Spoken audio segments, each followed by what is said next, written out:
Hello दोस्तों, welcome to this session of Beyond Sniffles Deep Dive into Allergy at the World Allergy Week.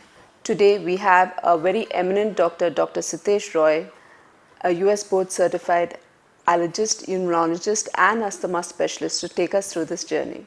Prevention of allergic reactions कर सकते हैं? बिल्कुल, मैंने अभी तक जो बोला है वो सारी चीज़ें प्रिवेंशन में ही आती है।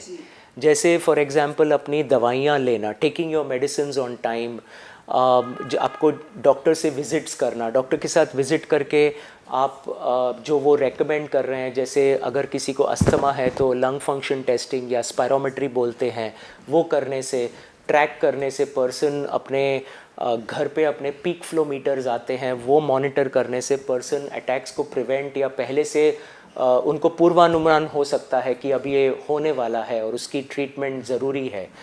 तो इस प्रोसेस में जब हम देखें प्रिवेंशन के लिए पहला होता है एलर्जन अवॉइडेंस, जो चीज़ है उससे बचो। अगर आपको खाने में अंडे की, पीनट्स की, ट्री नट्स की, सी फूड की एलर्जी है तो उनसे दूर रहो।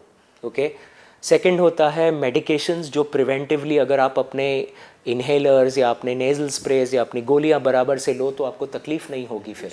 ओके। अगर हम देखते हैं कि उसके आगे का स्टेप, जब हम इम्यूनोथेरेपी की बात कर रहे थे, तो इम्यूनोथेरेपी से जैसे इंसान डिसेंसिटाइज होते जाता है, उसका बॉडी उस चीज़ को प्रतिक्रिया नहीं करता, उसे रिएक्ट नहीं करता, तो उससे दवाई की नीड कम हो जाती है और वो एक प्रकार का अल्टीमेट प्रिवेंशन है जो आगे जाके क्योर तक जा सकता है। So when we talk about prevention, we are talking about first the avoiding the allergens that are relevant to that person. It can't be a blanket statement, धूल से दूर रहो. You can't do that. You have to be specific. Is it घर का धूल? Is it बाहर का? क्यों? Is it one an irritant, one an allergen? उसमें क्या है जो reaction कर रहा है? उसे कैसे prevent करना है? What needs to be done for it? And then the right medicines which are used for prevention, immunotherapy, which can not only prevent allergies but also prevent development of new allergies and even lead to cure of allergies. So all of these have to be taken into consideration. Yes, doctor.